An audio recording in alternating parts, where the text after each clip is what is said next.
Did we see that together? Stop. Anyways. No? Okay. No, we did not. I don't even remember. I know I went with people, but seriously, I was like sleeping. No, we didn't? No. Okay. Cut that out.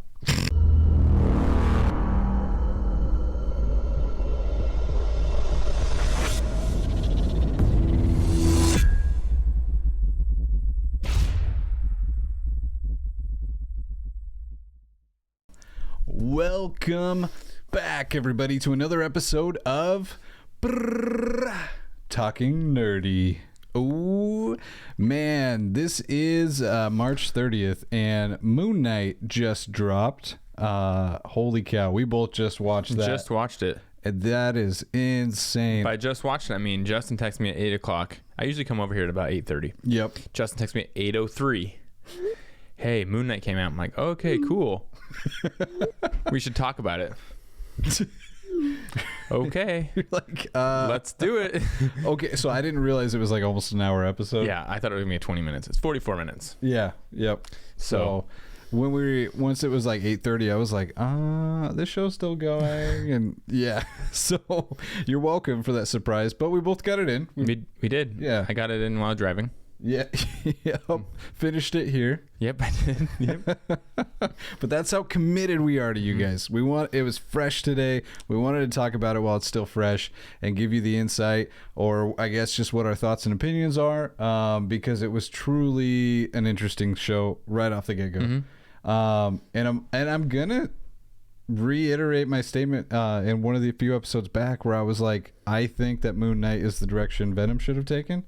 Because when I was talking about how like maniacal he is and almost Heath Ledger when he's freaking out and going insane when he's discovering Moon Knight or whatever that character is, the Egyptian god, I still hold that true. After watching this first episode, like they played his craziness so perfect. And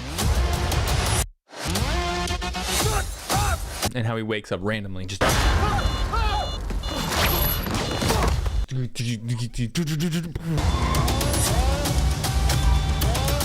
And he's somewhere else or something else, and I mean just down to like his tics and his paranoia right off the get-go. Like you don't understand what's kind of happening, but you see him wake up, sand around his bed. Yeah, blue painter's scotch tape at the door to see if anybody opened it, and he's got like all those little locks at the door, and he shackles himself every night at the ankle to a pole. I mean, it's just all this stuff, paranoia that you quickly realize it's all there because he's scared he's gonna wake up and move around, but you would assume it's just sleepwalking. And then it's like it shows his crappy life. He works at a gift shop in a museum about Egyptian stuff, but when he tries to fall asleep, like that alone would drive me insane. He's got the audio playing. Oh yeah, he's messing with a Rubik's cube every night. No ASMR going, I'll tell you that. Right, that's what he needed. That could have been a good moment to like kind of get the clacking and turning. Yeah, they should have put some ASMR up in there. Right. Yeah. No, he's trying to stay awake.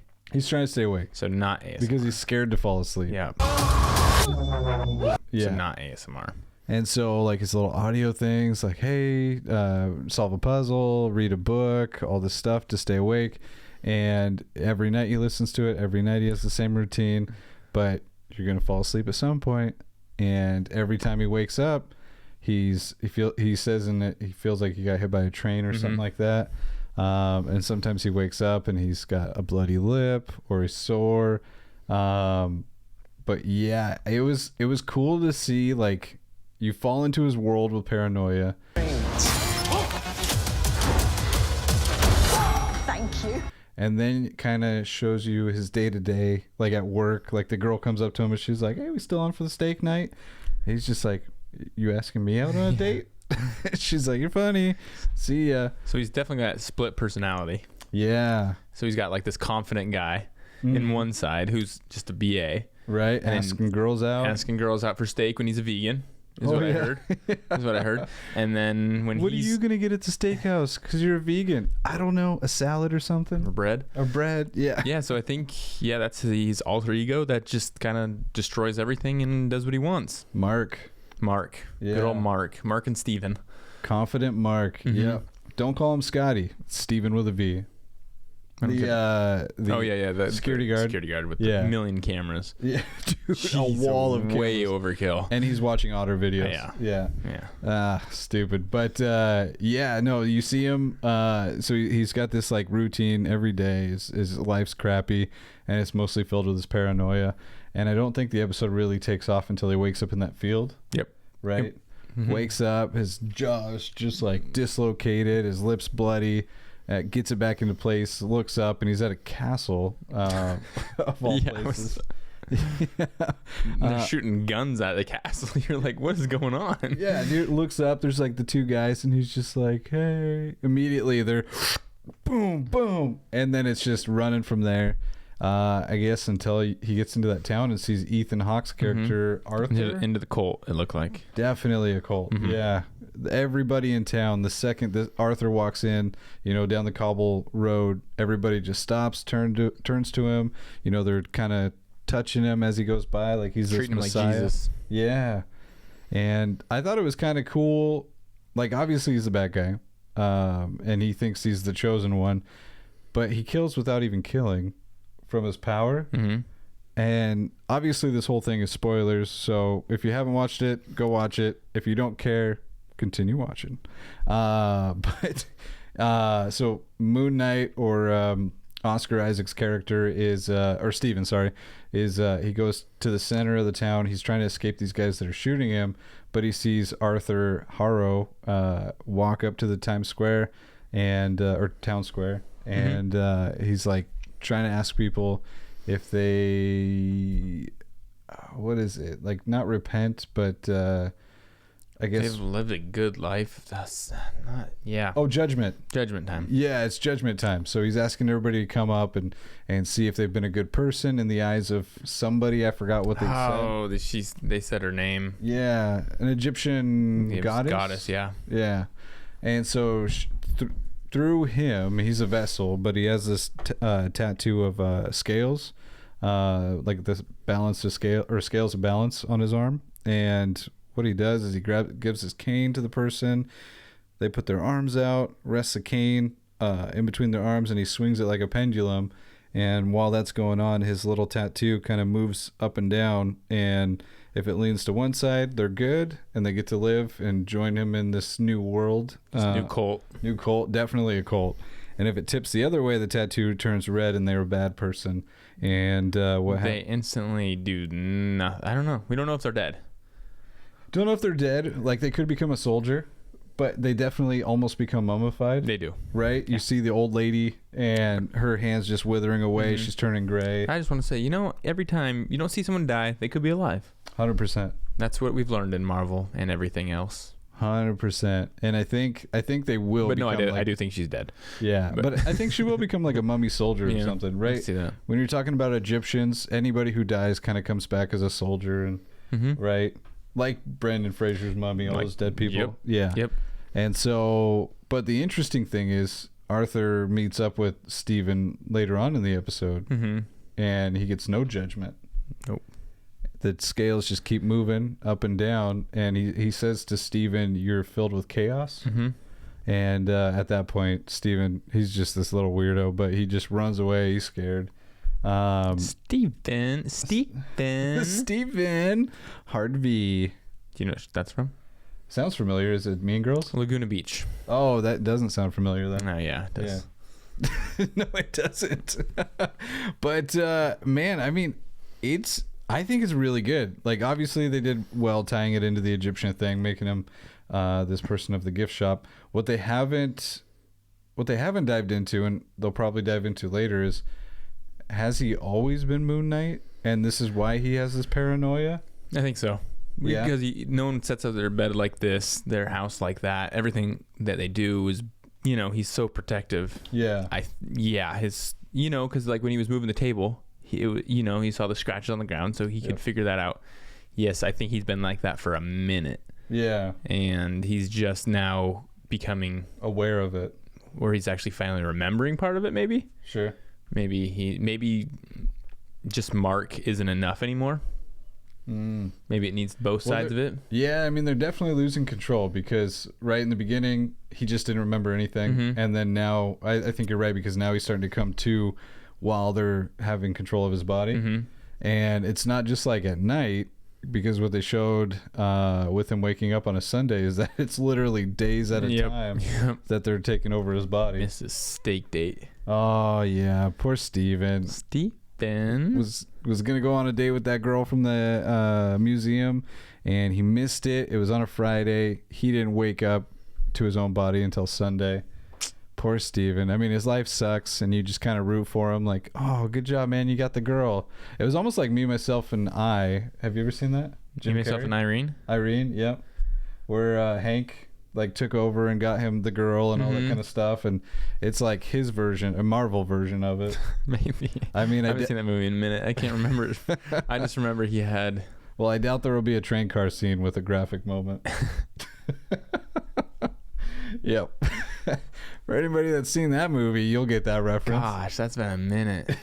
Right. When he comes out and when he's himself, and he was just like, oh, real gross. Like, you need that? And she's like, that wasn't for me. That was for yep. Yep. I remember that now. Oh, man. But I think they did a really good job. I don't see how this is going to tie into the MCU as a whole. It's going to. It's gotta, right? Yeah. Yeah. No. It was captivating. Yeah. Like you said, as soon as he hit that village, is when it really took off. Yep. And just kind of went. You didn't know what was going on from there. He got called an assassin by Arthur, and he's just like, "What? No, I'm Steven Grant. I work at a gift shop." From the gift shop. Yeah. He's just clueless, and the ending is just sold cool. it. I know. Sold it for me when he's back. He missed his date. He realized it's been days. He finds this phone, keys, all this stuff in his apartment or house, whatever he's in. Because of what Colby said, he noticed scratches on the floor, so he moved the table to follow the scratches. When they stopped, he looked up and he was like, oh, if you step on the table, there's a loose board up there. Pulls it out, keys, phone, all this stuff, another identity. And this girl calls. She's called 1 million times. Layla, yeah. One other phone number. I don't remember the name on it. Guntram or something. But yeah, she calls and she's just like, hey, Mark, I haven't been able to get a hold of you for months. And he's like, what? Why'd you call me that? Because he's hearing like the Egyptian god talk in his head. And at one point, the Egyptian god was telling Mark to take over. And if Steven lost the scarab that he woke up with, this like little Egyptian thing, that he was going to end Mark and Steven.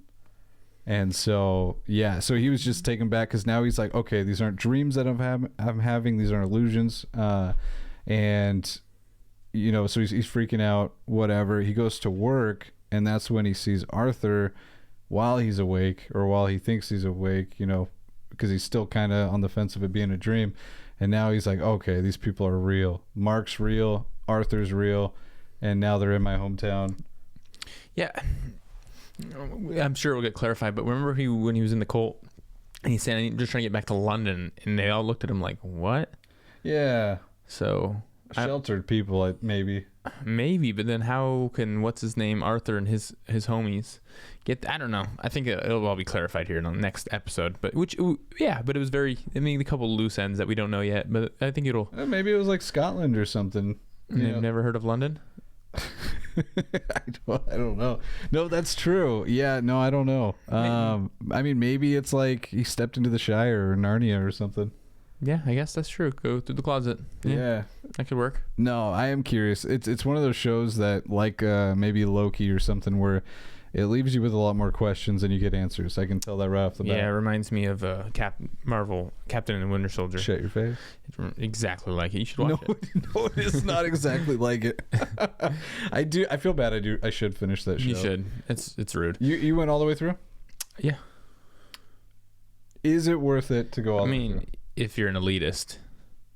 If you like Star Wars and you're an elitist, yeah, you should. This guy, I'll get to it at some point. Mm-hmm. But yeah, and then so he's back at the museum, and now everything's starting to unfold, unravel for him in his life. Arthur has pawns everywhere. It's clear because people that have worked at this museum are rolling up their sleeves and they're showing the same tattoo or a tattoo that marks that they're part of this group. But he's trying to get away from Arthur. He's telling guards to, hey, help him. This guy's following me. And they're just like, Steven, we're part of this. And so he's like, okay, I'm trapped. I'm stuck here. And that's when the guy does it to him, realizes he's full of chaos, and he escapes. But he escapes into a room. And this is like, it's only a couple minutes, but man, this part is just so awesome. Yeah, it's pretty cool. Lights are flickering. I think it's Arthur that's like, hey, if you don't give me the scarab, I'm gonna tear you apart. And this, like, I don't even know what to call it. Do you know what that was? Devil dog. Devil dog. I don't know. Right? It looks like one of those mummified dogs that they have statues of in Egypt and stuff like that. I bet you're right. Yep.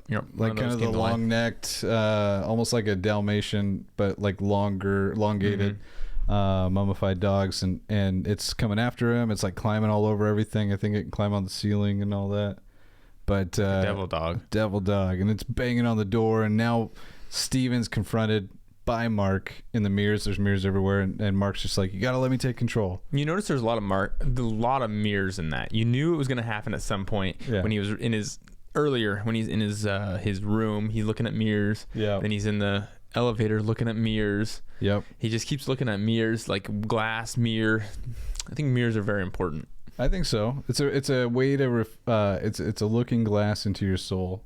Is it? I think so. I think that's how they're going to use that. Okay. If he needs to communicate to Mark or the Egyptian god, it's probably going to be through mirrors, because otherwise they're just taking over. Like, I don't think he's going to get to have that face-to-face conversation. Okay. Yeah, there just was a lot of mirrors at the very end. A lot of mirrors. And so, which is crazy, because usually like maybe it's just vampires, but usually the dead don't show up in reflections, but he is. Did Robert Pattinson? I don't think he did. No. I don't remember. No, he didn't. You've seen it, though. I know he didn't actually. No, he doesn't remember that. It's almost like it's a curse, because when you hate something so much, you remember it more than if you were indifferent. What did you hate? It. You hated Twilight? Everything about it. Really? The title, the books, how many the people. Movies did you watch? All of them. So hold on, you hated them, but you watched all 4 of them. Not by choice. It's never like I sat down with some popcorn and was like, hey, Twilight sounds good, let's watch that tonight. It was always you watched 4 movies, you didn't fall asleep, and you finished them all, and you hated them. Yeah. Did you finish all Star Wars? Did you the finish main Rogue movies? One? Yes. You finished Rogue One? I fell asleep in the theaters. Did you finish it? Yeah, I had to rewatch it. Okay. Actually, it took me and Tiff 3 or 4 times to finish that movie. Okay. I kept falling asleep. Okay. Yeah. Okay. I'm just saying. So in the theaters, I saw the beginning and the end, and in the middle, I was out. Yeah. Yeah. Okay. Did we see that together? Stop. Anyways. No? Okay. No, we did not. I don't even remember. I know I went with people, but seriously, I was like sleeping. No, we didn't? No. Okay. Cut that out. Cut that out. Well, because I know, like, so we went to the theaters with Jeremy at one point, from the guys from Dewey Griffin, and maybe it was that movie. Yeah, it was not me. Why were you like, stop, cut that out? You don't want to be you don't want people to know that we would see a movie? No, I don't really care. Oh, okay. I'd rather see like a man movie, Than Rogue One? Oh, you're talking Rogue One? I thought you were talking Twilight. I was like, stop. No. We did not go see Twilight on a date, quote unquote. No. Every time I saw Twilight was with a female. That's for sure. I never sat down and watched Twilight with my buddies. Okay. That's what I was thinking. I was like, oh my god. I know. I was like, wow, that's a strong reaction. That was Star Wars. now you understand, right? Yeah. Okay. Yeah, that makes sense. All right, so we'll keep that in. But yeah, so he's back in the room. Mark's in the mirror telling him, like, you gotta let me take control of your body, and it takes a little bit of coaxing. He's like, I don't understand. I don't know how to let you take over. And finally he just gives into it, and like hieroglyphics start showing up on the walls, and you see the wrap come over his shoulders, and then what's kind of cool is he hasn't even changed or morphed yet, and you just see that dog just boom. Take him out. Some roughhousing, a sink gets thrown, and then you just see Honestly, like, I thought it was so cool. The camera's behind down the corridor, and you just see him standing up over this devil dog, and he's just bam, bam, bam, bam until it's done, and then he turns, like in the trailer, exactly in the trailer, and he turns, walks towards the camera, over. Yeah, it was pretty cool. Pretty epic ending on that one. Dude, insane. I was trying to look for like Easter eggs. I couldn't really pick them up. I don't know if the ice cream truck, I wanted to see what the name on that was, but usually whether it's the license plate or the names on things, little Easter egg something. So these are Easter eggs from the show. The first glimpse of Mark Spector pits the future Midnight Sun lying in bed, finagling a Rubik's Cube. While this could be just something Spector does to pass time. So Mark Spector. So this scene was Mark Spector. I guess he does have a different appearance on his face. I didn't notice that. More checked off. Yeah, he's kind of like more focused, and he's not just like kind of like drowsy and out of it. Maybe. Maybe that was Mark Spector. Rubik's Cubes have appeared as a motive in numerous films like Joseph Gordon-Levitt's Snowden or Pixar's WALL-E. A totem, yeah. A totem of sorts, just like Inception. I could see that, which kind of gives him some kind of grounded feeling. Sleep tight. No one has a bedtime routine quite like Mark Spector, which we talked about. Triple locking his door, chaining his leg to the bedpost. He also utilizes a sleep tracking app called Lying Awake. When he wakes, Spector jolts from his bed. They keep calling him Spector. When he's awake, he's Steven. Before the bedpost chain causes him to faceplant, Spector makes a footprint in the crescent of sand. It was only a crescent? I thought it was all the way around the bed. I thought it was all the way around the bed too. Day and night. What? The poster track for Kid Cudi's Man on the Moon echoes throughout this trailer. While only a couple of day and night lines are heard, the song's full lyrics fairly accurately represent the character of Mark Spector. When Spector arrives to his museum job, he refers to himself as Steven, while Mark Spector is Moon Knight, primarily alter ego. Stephen Grant is one of the character's multiple personalities. Moon Knight... Oh. What? Stephen Grant is one of the multiple... Stephen Grant is the multiple personalities that they're saying? And that Mark is the real one? Or Mark's a fake one as well? I'm kind of getting from that Stephen is one of them. For the way that's worded. Yeah. But the way it's portrayed is, maybe each episode's going to follow a different personality. Could be, yeah. Creepy looking guy. Khonshu. Dude, he's so cool looking. The Egyptian god has like this bird. It's almost like the old skateboard brand Birdhouse. It's like this elongated beak, skeleton head, mummified with like some kind of staff. The moon god cometh. But yeah, dude, I put this up there so far. It's only one episode. I don't know, but I'm definitely gonna put this up there with Loki. As far as Disney shows go. I was gonna put up there with WandaVision. No, you were not. Way ahead of WandaVision. That is just a slap in the face for Moon Knight. No, it was cool. I do enjoy the one episode. I love one episodes at a time. Love it. Love it, because we actually get to talk about it, and we're not feeling rushed like this. Yeah, because we're not missing out on details. Nope, we're not missing out any details. Yeah. And then I don't know. I like that a little bit more. Thank you, Disney, doing it right. Netflix, step your game up. But that's like the whole premise of Netflix. It's like just binge us. Yeah, I know. Yeah, I guess. But I gotta say, dude, after I finished this episode, you wanted to watch the next one. I wanted to watch the next one so badly. Colby's gonna be here soon. Yeah, but there isn't a next one.